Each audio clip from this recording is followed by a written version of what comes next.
Oh, and there it is. It's started now. So, thank you all for joining us today for the iWest seminar series. Um, Andrea, we can go ahead and advance to the first slide. Thank you. All right. So I'll start just by giving you a little bit of information about the iWest project. iWest is an initiative that uh, develops and provides data, tools, and informations for states throughout the Intermountain West that will be beneficial for the energy transition. And there are several unique things about the iWest initiative. The first being that we take a place-based approach, meaning that we focus on what is unique about communities, the geography, the environment, the people, and the demographics of the region, as well as different parts of the region, different communities within the region. We also take a technology neutral approach, meaning that we're considering all different types of technologies and how they can work together symbiotically. And we integrate not only the technical assessment of these technologies, but also the social readiness of the people and the communities for adopting these technologies. And then we also do community engaged research and coalition building. We believe these are vital to encourage regional partnerships for the adoption of these technologies. Andrea, go ahead and advance to the next slide. So today's seminar is Hydrogen and the Low Carbon Future, Opportunities for Energy Transition in the Intermountain West. And we will have two speakers today. It's my privilege to introduce them. The first speaker will be Dr. Eric Guiltinan. He's a scientist with Los Alamos National Lab, and he researches hydrogen and nuclear waste storage from the pore scale to the reservoir scale. And then after him, we'll have Dr. Mohamed Mehana, also a scientist at Los Alamos National Lab. And he researches multi-scale modeling of subsurface phenomena and science-informed machine learning. So we will be doing a Q&A at the end of the seminar, so you can enter your questions into the chat. Please stick around and we'll answer those questions at the end. And with that, I'm gonna turn it over to you, Eric. Okay, great. Thank you, Selena. Can you all hear me all right? Okay, I'm gonna keep going. All right, so yeah, thank you. My name is Eric Guiltinan. I'm going to, Mohamed and I decided to call my section the H2 101. So I'm going to be doing kind of a broad overview of hydrogen and where it fits into the sort of renewable energy transition. Mohamed's going to be talking a little bit more technical, and he's going to be doing sort of production and capacity estimates of hydrogen in the iWest. So if you could go to the next one. Before we start, we want to acknowledge all the fantastic people that we work with at Los Alamos. There's a whole bunch of us. I'm sure some names here are missing. A lot of these people are working on hydrogen geologic storage with Mohamed and I, but we also have people in the material science department working on different aspects of the hydrogen economy. We also have a lot of different funding sources from different offices in LANL and also from the DOE. So we want to thank everyone for their help and for the funding. And this work is not just Mohamed and I, even though we're the ones doing the presentation. Next slide, please. Okay, so the sort of 10,000 level overview, right? Why hydrogen? Okay, if you take hydrogen and you burn it or you run it through a fuel cell, you produce emissions-free energy. That is in the sort of utilization side. Possibly the production side does have emissions, but the ability to have this emissions-free energy allows us to potentially decarbonize some of the hard-to-reach sections of the transportation sector. So I think, you know, where I live, I see a lot of Teslas on the road. There's a lot of battery electrical vehicles out there for personal transport. I don't think we're going to see a lot of hydrogen cars, but there are sections of the transportation industry like trucking shipping, even planes and trains that are very difficult to operate with battery electric vehicles. You can think like, in shipping that there's weight limits on semi-trucks, and semi-truck might not have time to stop and charge. In shipping, you might not be able to, pull over in the middle of the Atlantic Ocean and charge your boat.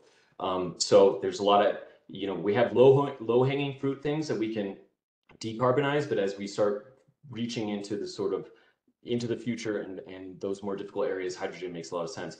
Another area that hydrogen makes sense is in energy storage. So in the bottom right, that's Hoover Dam, that's Lake Mead. Lake Mead is a large storage of potential energy of water. Hydrogen also can be a large energy storage. It's a chemical energy storage.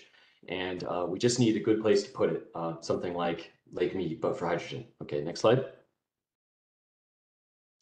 So I think it's easy to be pessimistic when people start talking about energy transitions, or the energy transition. But it's important to remember that there's actually been a lot of energy transitions going back in time. 200 years ago, everyone was burning wood. And then we moved, the sort of first energy transition is sort of people started using wood and coal. And then maybe the second energy transition is the 1850s. The Drake Well was drilled in Pennsylvania, and we discovered oil. We have natural gas now, and now I think it's pretty clear that we're in this phase of this renewable energy transition where renewable energy is growing increasingly at like an exponential scale across the country. And I think one way that you can really convince yourself of this is to look at the data source here. This is from the Energy Outlook from BP, a large oil company, and their forecasts here are for up to maybe 50% renewable energy, sort of on the far right of this graph. So when we think about having that level of renewable energy, we have to think about, well, how do we deal with the intermittency of renewable energy, solar and wind power, and how we scale this. So next slide, please. So staying at sort of that high level, 10,000 foot level, we can think about where hydrogen comes from. When we talk about hydrogen production, we talk about sort of this, there's this color scheme, and there's actually a whole bunch of colors. I'm showing what I think are sort of the most important colors to understand. So what we call gray hydrogen is basically where all of our hydrogen is currently produced. And this is from fossil fuels. 85% of it is from steam methane reforming of natural gas. We also, about 15% of it comes from coal. And this is, we call it gray when it isn't paired with carbon capture and storage. So this is not fossil, it's not emissions-free hydrogen. And so you wouldn't want to use gray hydrogen, say, to power a truck or something. You would just use the methane, the natural gas originally. It's more energetically favorable not to produce hydrogen. The reason we produce gray hydrogen is because hydrogen is an input into different industrial processes, particularly it's used for making ammonia for fertilizers. The next three here, the blue, green, and pink hydrogen, these are emissions-free hydrogen sources. So if you take the gray hydrogen, fossil fuel hydrogen, and you combine it with carbon capture and storage, then it becomes emission-free hydrogen. And carbon capture and storage is taking off a lot. There's credits in the infrastructure law, and there's a lot of carbon capture and storage projects coming online right now. So these are two things that we know how to do this. We know how to make hydrogen from fossil fuels. We know how to capture it. And I sort of tend to think of this blue hydrogen as being sort of a bridge or a transition to more renewable sources of hydrogen, such as green hydrogen, which is hydrogen produced through electrolysis with excess renewable energy, and pink hydrogen, which I think is something people don't think a lot about, but there's actually, at times, can be excess nuclear power. So, particularly like older power plants, sometimes will have a complete section, part of it that's been taken offline. And actually, this is a picture of Palo Verde generating station outside of Phoenix. And I believe last year they won a $21 million grant from the DOE to look into producing hydrogen with excess energy from Palo Verde. Next slide, please. So thinking of the total hydrogen economy. So how this works, you have to produce the hydrogen. That's about 75% efficient, whether or not you're using steam methane reforming or if you're using electrolysis. You lose about 25% of your energy immediately. You lose about 10% of your energy in transport and storage. And then you lose about 60% of your energy again when you use a fuel cell. And actually, this is actually really good. If you think about internal combustion engines, they're only about 20 to 40% efficient. But, really, if you could just break this all down, and from the very beginning, you could just use electricity and not, produce, transport, and then reutilize that. So these are all sort of energy losses that we have to take into account throughout the life cycle of hydrogen, and which means we're going to need to have a lot of hydrogen a lot of power, a lot of energy to make this work. In the bottom right, I want to point out this is the largest above ground hydrogen storage tank in the world. This was what just came online, I think, a year ago. This is in Florida. This is NASA's is a rocket fuel tank. Basically, they take liquid hydrogen and oxygen and combine them from rocket fuel. It has a 1.25 million gallon capacity. It is a tank, and then a tank inside of a tank. And in that outer annulus, there's 1.3 quadrillion insulating glass beads that they have put in there. There are heat exchangers inside, and I believe they're using liquid nitrogen to try to keep the whole thing cold. As it heats up, it begins to pressurize, and then you have to release hydrogen, and so that's lost. So the older tanks had a lot of hydrogen loss, so that's why they built this new one. But you can just imagine how expensive that must be. So then here at the top left, I'm showing the production cost. This is just a production, not counting transportation and utilization. But gray hydrogen, through some of Mohamed's analysis in the I-West region, probably costs about $1.50 per kilogram. Green hydrogen costs about $5 per kilogram. So we need to lower some of these costs, and these are all different aspects where we might be able to become more efficient and cheaper. If you could go to the next slide. Thinking about the costs, the DOE has, in June 7, 2021, announced the hydrogen shot. The goal of the hydrogen shot is to lower the cost of clean hydrogen, so the other colors that I was showing. And so they have a goal of reaching $2 per kilogram by 2026 and $1 per kilogram by 2031. They also have the long duration shot. This is not holding energy for a long time, but this is holding a long duration of grid capacity. So being able to store energy greater than 8 hours of grid capacity. Basically, what they're sort of saying here is, something beyond batteries. For batteries to be able to store that amount of energy would be very, very expensive, very, very difficult to build. So looking at alternatives to being able to store large amounts of energy. And then in the infrastructure law that was passed 2 years ago, there's $9.5 billion for clean energy, which includes $8 billion to construct at least 4 regional hydrogen hubs. So we are gonna, it's gonna be $8 billion spent on this. It's gonna be a real thing. And then there's another $1.5 billion for R&D trying to help sort of lower these costs. If you could go to the next slide. So I talked about how we need a lot of energy to make this work, and we need to lower the cost. Well, you might think, well, energy is not free, energy is expensive. Maybe this doesn't make any sense. We should just use batteries. I want to introduce the idea of energy curtailment. And so this graph is kind of famous. This was put out by the California Independent Service Operator. This is sort of a California electric grid operator. And it's famously called the duck curve. It kind of looks a little bit like a duck, I guess. And so on the y-axis here is megawatts. This is the energy demand over the course of a day in California. And you can see at the top, there's 2012, it's kind of a gray line. And at that point, the lowest amount of demand on the grid came at about 4 a.m. or 3 a.m. This is when everyone's asleep, right? And now, with the onset of all the rooftop solar and all the solar installation in California, the lowest period of demand is at about 1 p.m. in the afternoon. And then it ramps up. And this is because that's, of course, when all the solar power is coming. And so there's this daily mismatch where we are producing so much power during the day that energy can actually go to zero or even negative dollars priced on the electrical grid. And there's also, so this is sort of a daily, there's also a yearly cycle to this where we're looking at March 31st in these various years. And this is springtime, so people haven't started using a lot of their air conditioners yet. So that's why you actually end up with the most amount of curtailment in the springtime, at least in California. But this is not unique to California. Energy curtailment is happening through wind power in the Midwest and Texas, and actually to even a larger degree than just in California. If you go to the next slide, you might think that this sort of negative prices is kind of a fluky thing, like oil went briefly negative there during the beginning part of COVID. But it's not, and it's increasing significantly. It's a large amount of energy. So here we're showing energy curtailment again in California. Each of these bars represents months. So the big spikes are in the spring months, and then the different colors represent the different years. And so in 2022, there was 2.5 terawatts, 2,000 about 2,500 gigawatts of energy, gigawatt hours of energy that were curtailed. And the U.S. average household uses about 10,600 kilowatt hours per year, which means in 2022, California curtailed about something greater than 230,000 homes per year of energy. And you may think, well, maybe that's not that much, except, and maybe you're right, but you can imagine where this graph is going in the next 10 years. If we don't do something to store this energy, curtailment is just going to increase, to be a really large volume. Okay, next slide, please. So sort of the idea, the idea behind using green hydrogen is you take this excess renewable energy when it's basically free.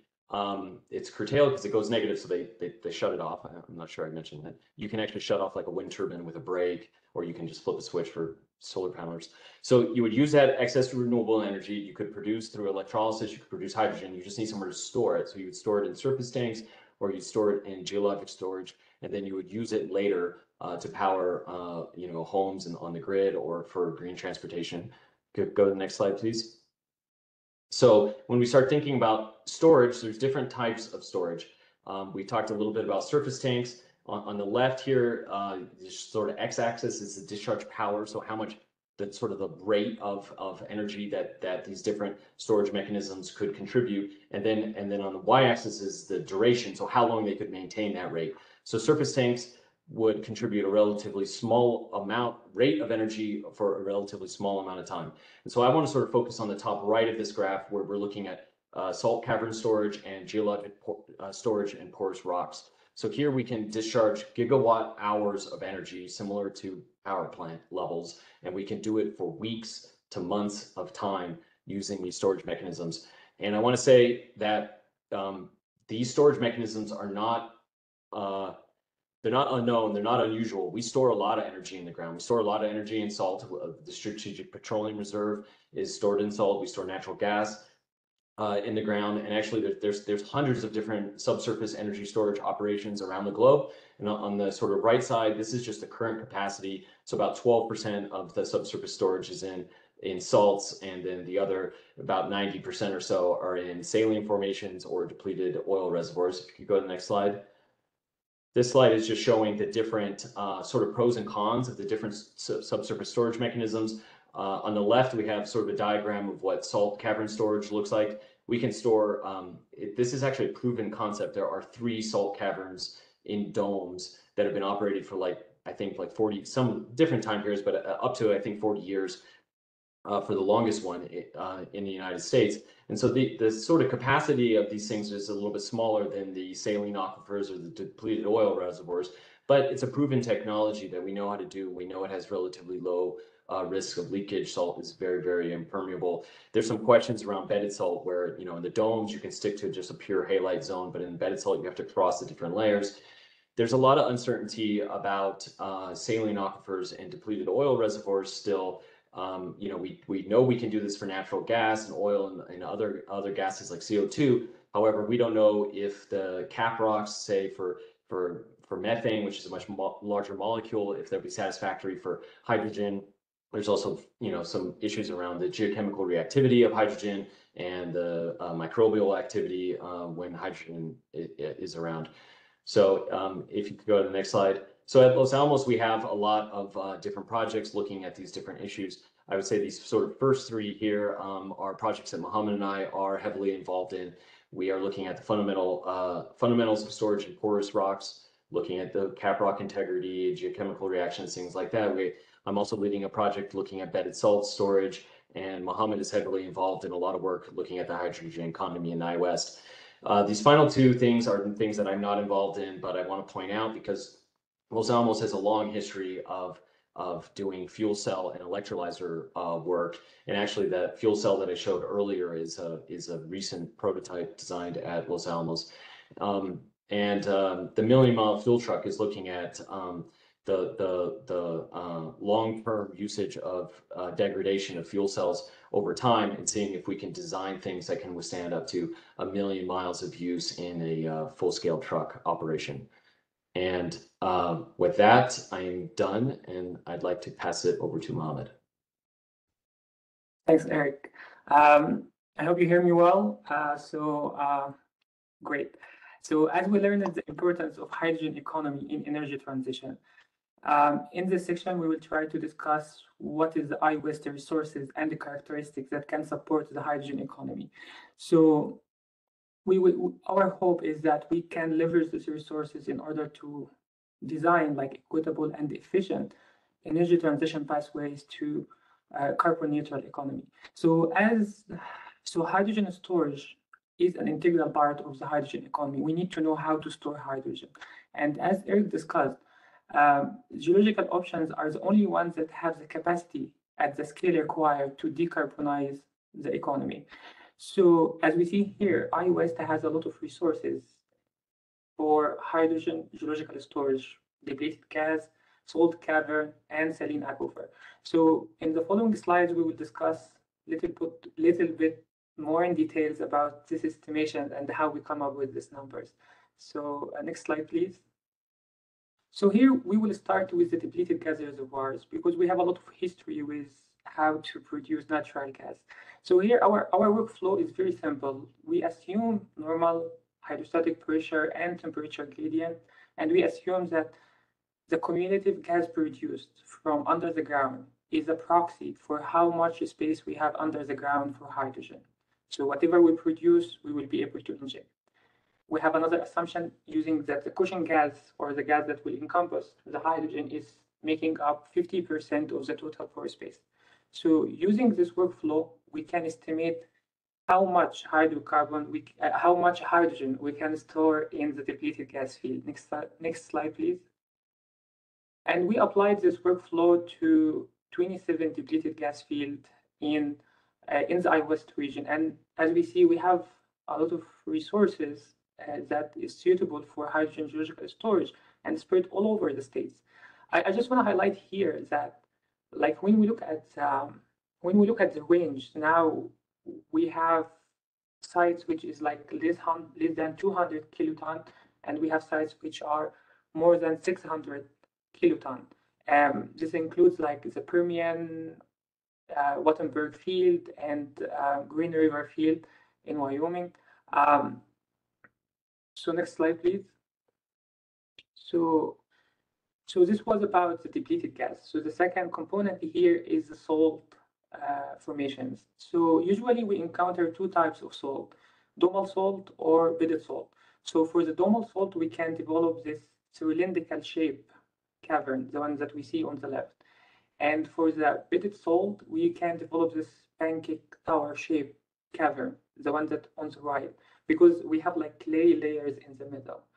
So we consider both kind of formations, and we designed our operating pressure to be between the minimum pressure gradient and the fracture pressure. And this is just to ensure the stability of the salt and the safety of the storage operation. And in the salt, the cushion gas makes up 20% of the total pore volume, while in the depleted gas it was 50%. So using this workflow, we applied, next slide please. So we applied this workflow to 10 salt formation in the I-West. And this formation, we selected the formation that the depths of the formation need to be less than 1800 meter, and the thickness should be more than 122 meter. And the reason here also to ensure that the salt is stable at this condition. And our workflow, we will estimate how much hydrogen we can store in one salt cavern. Then we can estimate how many caverns we can fit or we can accommodate in the salt formation. In this, we have an assumption saying that the diameter between two caverns, or the distance between two caverns, is 4 times the diameter of the cavern. And again, this is to ensure the stability of the salt and the storage operation. And as we see here on the left, we see the working capacity or the storage capacity in a single salt cavern in all these salt formations. And on the right, we see the total working capacity. And when we look at the range here, it is in million tons. So it is at least one order of magnitude higher than what we see in depleted gas field. I also want to highlight that we do have like domal salt, like Paradox Basin, and we also have bedded salt like Permian. And I just want to make sure that because the Permian circle could be larger, but we only focus on the New Mexico portion of the Permian. So if we consider the Permian, both like New Mexico and the Texas side, it might be larger. Next slide, please.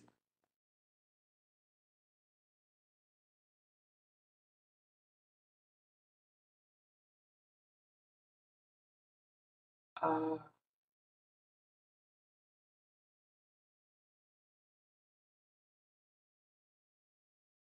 I'm not sure what happened. I don't see the slides anymore.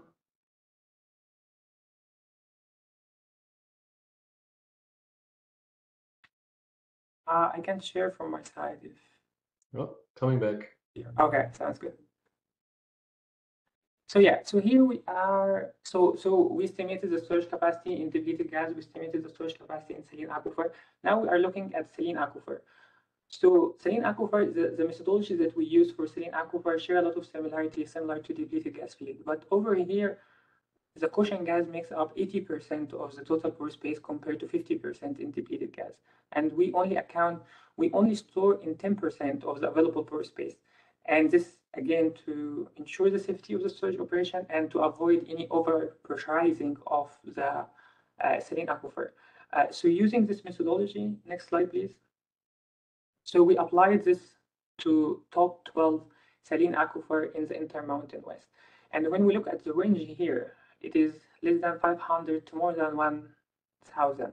So this is like more than 2 orders of magnitude higher than what we see in salt cavern.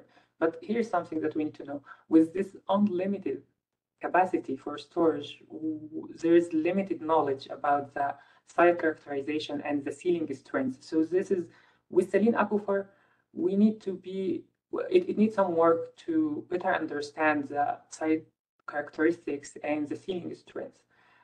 Next slide, please. So far we estimated how much we can store under the ground. So the next logical question will be, how much would it cost in these 3 different formations? So over here, we have 2 components for the cost. The capital cost, which includes the upfront investment to build the infrastructure. This includes the cushion gas cost, site preparation, compressor, and well cost. And for the levelized cost, it has 2 components. One component for maintenance and operation for the well and the compressor, and the second component for levelized total capital cost. Next slide, please. So here we selected 3 storage sites in order to do our case analysis for how much it will cost in the 3 different formations. So we selected Wattenberg Field as a depleted gas, Lit Lake as salt cavern, and Baker Dome in Colorado as saline aquifer. When we look here, these 3 sites have different storage capacity, have different cushion gas demand, have different geological characteristics, and we include all of this in our cost analysis. Next slide, please. So here, when we look at the breakdown of the capital cost for the 3 different sites, we see that there is a significant difference between salt cavern and aquifer and depleted gas. So most of the cost in salt cavern goes into site preparation. However, in aquifer and depleted gas reservoir, most of the costs are in the cushion gas. And I think we will talk about this a little bit more in a minute. Next slide, please. When we look at the levelized cost, like how much it will cost per kilogram of hydrogen, we see similar trend between the 3 different geological formations. But in the depleted gas, we see that the compressor cost, the orange one, is a little bit bigger than the other 2. And I think this is mainly because the Wattenberg field is double the depth of the other 2 formations. So the deeper the formation is, the more compression cost that you need to ensure that you can inject at this depth. Next slide, please. Can we go back one? Can we go back? Can we go back? Yes, here I just want to highlight, like, when we look at the number, it is around $1 per kilogram in salt, in depleted gas, and around 2.2 in salt cavern, and around $3.2 per kilogram of hydrogen in the aquifer. So depleted gas is the most cost efficient option to store hydrogen, and this is mainly because we already have the infrastructure, and also the cushion gas demand is not that demanding compared to the aquifer. Next slide, please. So here, I told you previously in the previous slides that the majority of the cost goes to the cushion gas. And this is because we use hydrogen as a cushion gas. And hydrogen, as Eric mentioned in the beginning, costs $5 per kilogram. So this is not the most optimum way to design the system. So in the slide, we try to see what will be the saving if we switch hydrogen with natural gas and if we switch hydrogen with nitrogen.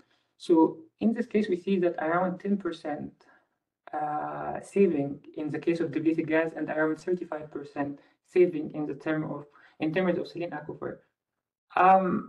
But this is like a little bit surprising. Like when we look at the cost for hydrogen as $5 per kilogram and the cost for natural gas, we should expect more saving. But here is another component: is the purification cost. Like when we use this cushion gas, there's some mixing with the injected hydrogen that need to be purified after we produce it, which is like $2 per kilogram. But I think what I want to conclude here is there's a big opportunity here for cost optimization and for purification. Like if we could get, or if we could identify more optimal cushion gases or more purification techniques that can reduce the cost.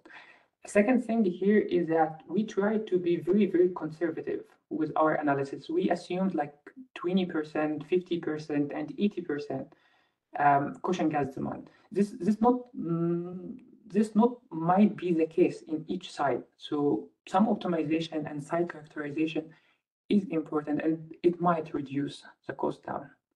Next slide, please. So here's something that I really like to present personally. It is Operate H2. So this is a software that we developed at LANO, and this is for optimization, evaluation, and risk assessment for hydrogen economy. So here we have modules for hydrogen storage, hydrogen production, and hydrogen transport. Next slide, next please. So in the storage, like I think the production and the transport part is still under development, but for the storage part, I think we have some functionality that we can use. This includes operational optimization, leakage risk assessment, and also cushion gas integration. Next slide, please. So Operate H2, it relies on high-fidelity simulation that encompass wide range of geological parameters and operational parameters. So using this high-fidelity simulation, we develop like comprehensive database that encompass all the scenarios that we might see under the ground. Then we use this dataset to develop reduced order model. This reduced order model will be the engine for Operate H2, and we can use this reduced order model also for optimization. So using this workflow, we can investigate various aspects of hydrogen storage, including like if we want to optimize the operation, or if we want to have desired production purity, or if we want to mitigate the leakage risk, or analyze the cushion gas type, or make an informed decision about what kind of cushion gas that we use and the volume. Next slide, please. So here a little bit more about the details of the software development. So we use machine learning, specifically artificial neural network, to correlate the uncertain parameters with the objective of interest. So the uncertain parameters, as we said before, it includes geological parameters, like what is the depth of your formation, what is the thickness of your formation. It also includes some operational parameters, that things that you can control, like how much, like what is the injection pressure, what is the production pressure. And your objective of interest includes the efficiency, how much you can produce from what you inject, the purity, and the water production. Next slide, please. So here I'm trying to briefly say something about the functionality that we have. We can look at the performance evaluation, local sensitivity analysis, uncertainty quantification, global sensitivity analysis, and also very important about site screening to identify the optimal sites for hydrogen storage. Next slide, please. So here I just want to say it is very, very simple. Just like here is the input parameters. You input what you know about your formation in terms of depth, thickness, and you can see on the other panel what is the performance that you can see here. We are looking at the efficiency, the water production, and the purity. in both in depleted gas and also in saline aquifer. Next slide, please. And here, if you are not certain, and I think we will always be uncertain about something under the ground. So if you are uncertain about something, you can use some of the uncertainty quantification or the sensitivity analysis tools that we have in software. Over here, we are looking at the main parameters that control the performance evaluation. Next slide, please. And here, something about site screening. So we were just trying to do some demonstration. So previously, we presented the storage capacity and the storage cost in depleted gas. Here, we were trying to see what will be the efficiency, the purity, and the water production from depleted gas field. So here we have like 8 fields in the iWest, and we run our simulator to estimate what will be the efficiency, purity, and other important metrics in the decision. Next slide, please. So here we are going back to resource assessment. So in the previous 2 sections, the first one we talked about storage cost, storage capacity. Now we are talking about hydrogen production. iWest have a lot of resources that could support hydrogen economy, and it is very important to know how much or like to quantify the resources that we have. So over here we focus on techniques that use fossil fuel resources, and we have natural gas and we have coal. For natural gas, we have techniques like steam methane reforming, autothermal reforming, pyrolysis, and I think we focus our analysis on steam methane reforming. And for the coal, we have 2 techniques. The first one is surface coal classification, and the second one is the underground coal classification. So the second one is less mature compared to the first one, but it's very neat, and we will present some results that are very interesting about this technique. So it's very important to see these 2 columns, how much hydrogen we can produce based on kilogram of fuel, and also the CO2 foot, the carbon dioxide footprint. And it's very important in our analysis because we are trying to come up with estimate for clean hydrogen. So CO2, any CO2 as byproduct need to be captured and need to be stored or utilized. So it is very important to get an idea about how much this will be. Next slide, please. So of course, we have some assumptions about our cost analysis. So the lifetime of hydrogen production is 25 years, and this is our economical model. The discount rate and the inflation factor are 7 and 2.5%, and I think we need to update these numbers, but this is what we use. The financial year is 2022, and the capacity, because we are doing a lot of like CO2 sequestration as well, so the capacity of CO2 injection well is 1 million ton per year, and the pipeline is 9 megabyte. Very important thing about the utilization component.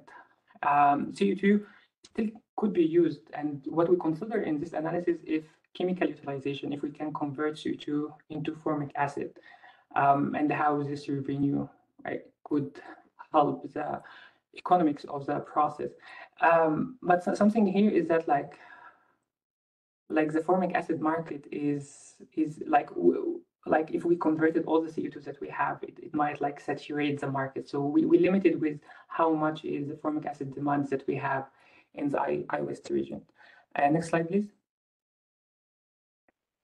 So here is some of the very interesting results that we got about clean hydrogen production from steam methane reforming and the cost associated with this.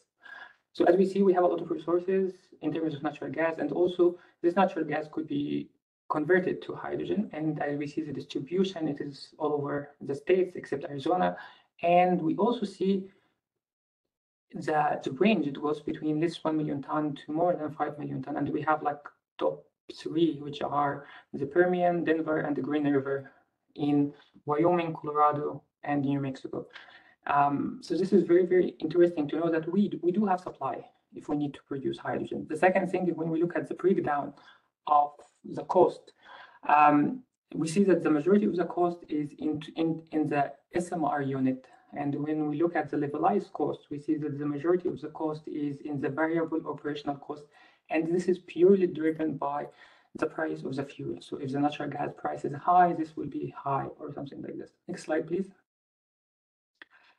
So on the right, I think this is what I was talking about. What this is a tornado plot trying to see what is the important factors that determine the cost of the production process. And here we see that the natural gas price is more like, I think this figure, what it presents is that we change the natural gas price and we see the impact of this on the total cost.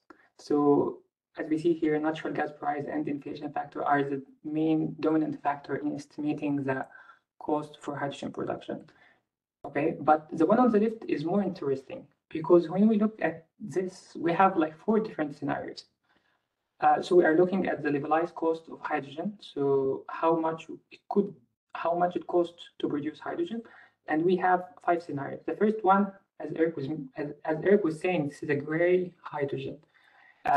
We are not doing anything with CO2 that is produced as a byproduct.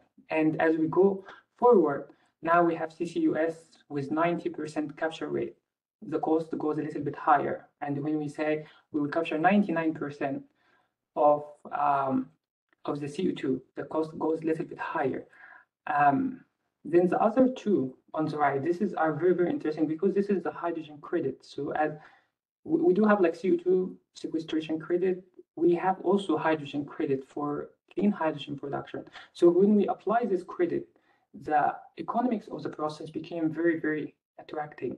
And when we divide it, like if it is 90% capture and if it is 99% capture, I think this puts you in 2 different bands of the clean hydrogen credit.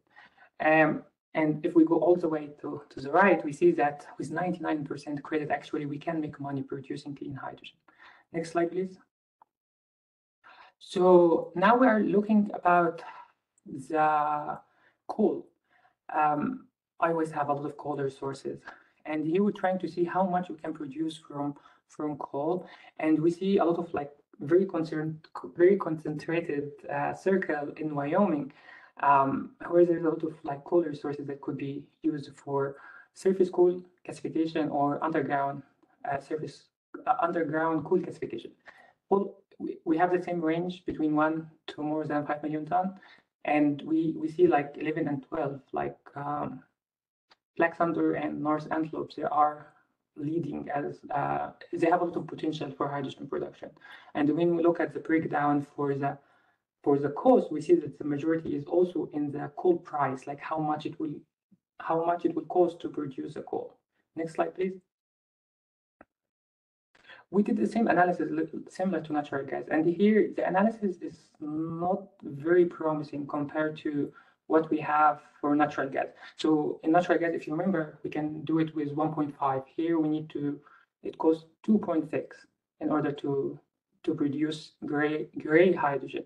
And I think this goes back to the technique that's actually like the efficiency of SMR and the efficiency of surface coal gasification is the difference here.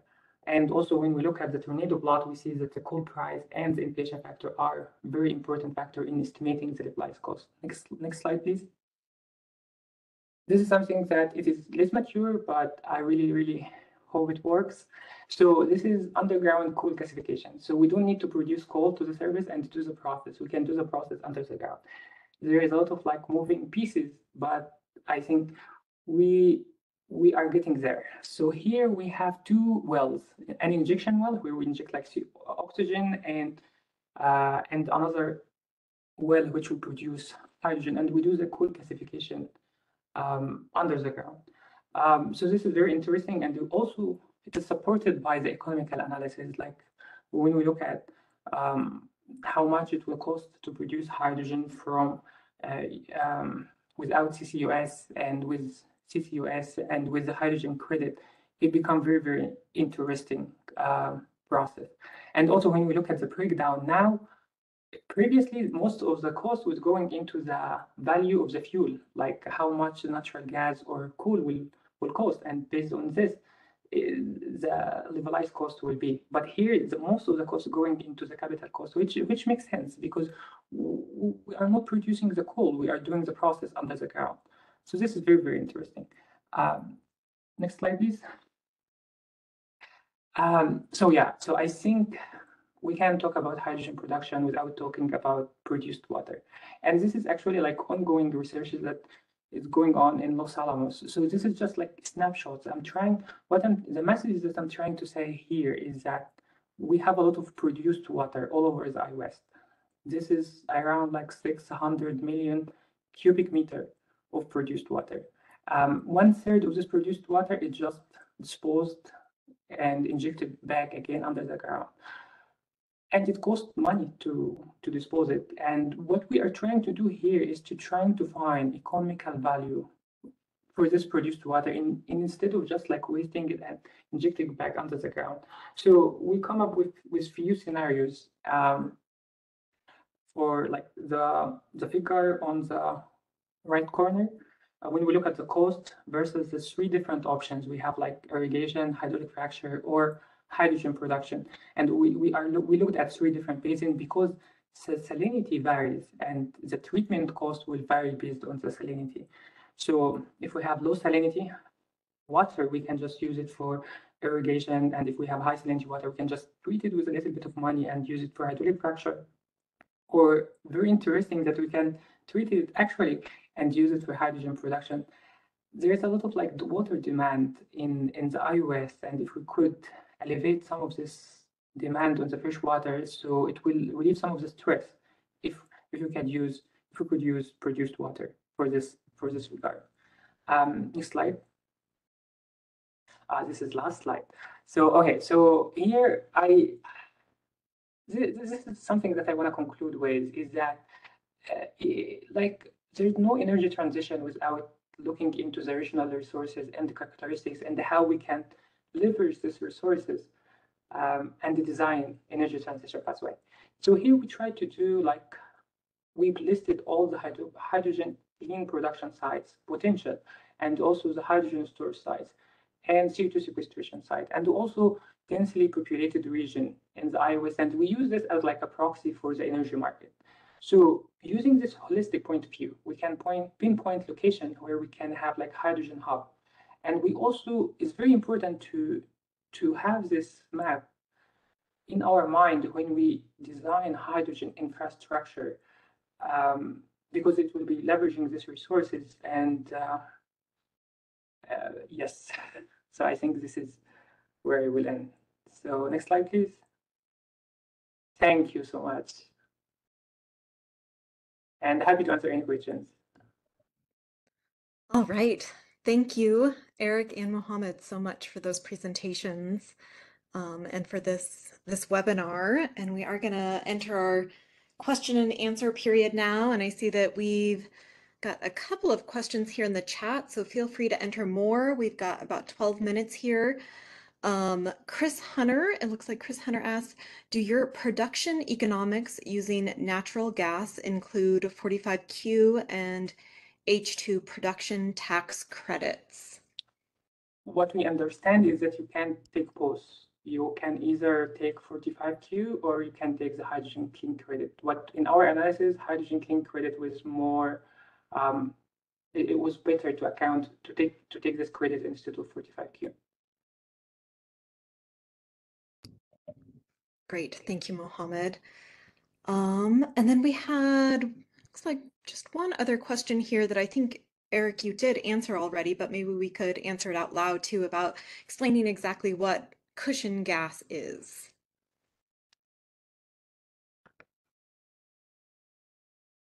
Yeah, cushion gas is what you inject before, say, your hydrogen. And the cushion gas primarily helps maintain reservoir pressure. So when you go into production phase, you have enough pressure to retrieve your hydrogen. It could, you know, as Mohammed was showing, it could be hydrogen, but it could also be other gases. And I think one interesting application is in the sort of blue hydrogen scheme where you're capturing CO2 and then you have to store it. You could potentially use that CO2 as the cushion gas for the hydrogen. Thank you, Eric. We've got one other question here. Has Los Alamos looked into white geologic origin hydrogen?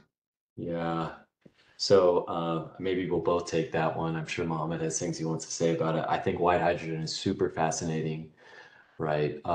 There is there's this science article out. There's a reservoir in Mali in Africa where they have been producing hydrogen for decades now. And as far as I know, I think and maybe there's something in Australia too. So there's very, very limited known hydrogen reservoirs.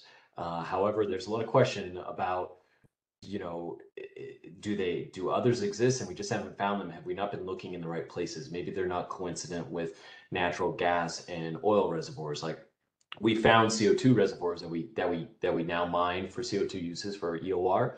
Most of those were found on accident because we were looking for oil. We thought it might be an oil reservoir or a natural gas reservoir. It turned out to have CO2 in it. Well, maybe it's that hydrogen occurs somewhere else. So yeah, we don't have projects looking at this, but we would like to have projects. We're hoping to get more work in this, and it's really picking up. And I'll let Mohammed take it from here. Yes, I think we have one small project that it is like a growing area in Los Alamos. It is as Eric like summarized a lot of questions that we are currently investigating. So the project that we have is about resource assessment in New Mexico. So like there is a fundamental knowledge gaps that still need to answer, but some of the observation of natural hydrogen was correlated with the presence of some like minerals or volcanic intrusions. So what we try to do is try to see how much this formation or how much of this mineral is present in the I-West. And based on this, we can come up with an estimate. It will have a lot of uncertainty, but it is something that as a beginning. But on the other side, as Eric was discussing, there is a lot of fundamental gaps. And I think Shingen is on the call. Yeah, I think he was leading a proposal about this. There's a question here about the nature of the seal required for white hydrogen, and yeah, do you remember what the seal is on the Mali reservoir? It's I think we do have some very odd seal, but I think it is partially conventional seal, conventional shale, but it's primarily I don't know. I don't want to get out over my skis here, so I think that's a very good question, and I'm not sure we know the answer. I think in our analysis it was two types, either evaporites or shale. I don't know the one specifically in Mali, what is the seal for it, but yeah, I think it's some kind of evaporite. Yeah, I think you're right.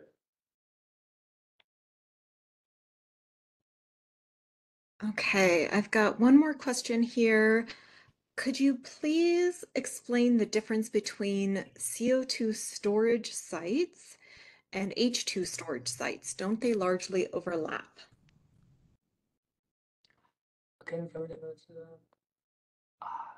The difference between CO2 storage and H2 storage, I think they absolutely could overlap.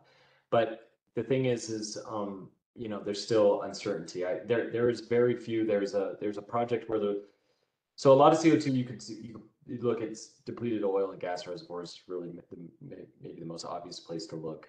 There is some work in, I think, Austria, where they've just started a pilot project where they were injecting some mixed gases, and now they're just starting to inject some hydrogen gases. There is some fundamental work still to be done to increase our confidence in our ability to store hydrogen in depleted oil and gas reservoirs. I think it likely will work, but there's still some outstanding questions. Whereas we know those things actually work pretty well for CO2. The one place we know we can store hydrogen now is in salt, specifically domal salt. There's some questions around bedded salt. Those questions are probably pretty minor, in my opinion. I think bedded salt is probably a good chance that works well. But hopefully these sort of depleted oil and gas reservoirs and these deep saline basins work, prove out that they work, because those are much more ubiquitous, in location, geographically spread out throughout the country and world, and have the capacity to hold a lot of hydrogen and CO2. And I think Shingen mentioned that he has a project with CSES on white hydrogen. So it is a really growing area in Los Alamos. Oh, another question just came in. Is the Operate H2 software available to project leaders in the region? We are in the process of making it open source, and I think, thank you so much for this question. And we would like to have this software as a platform. Like, if everyone, like, we can't develop all the scenarios in Los Alamos, but we want to have it like as a platform. Like, if a user or if a company have developed their own model, we can include it in the software as well.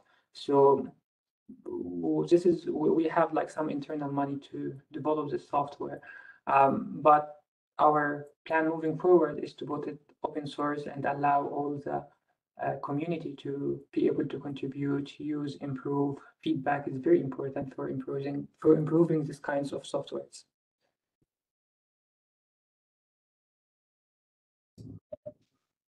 Yeah, that'd be great to have that available. I don't see any more questions. Are there any other questions? Okay. Then Mohamed, Eric, any last thoughts as we log off here? Thank you again both so much for your presentations. Just one last thing quickly, I think Eric and I, we are like, we do this work, and we will be very happy to chat with anyone if is anyone interested about knowing more about this. Having a feedback about how to improve this kind of work. Thing is that, like, yeah, as Eric discussed briefly, we have like some project going into the fundamentals about how we do this process and what is the missing pieces. And we also have some projects that is regional. We need to work with regional leaders in order to be able to deploy these techniques or deploy this methodology. And Eric and I think, I'm talking about for both of us, we are very happy to chat anytime. Yes, I think it is in the last slide about our contact information, I think. Oh, it's our future presentation. Okay.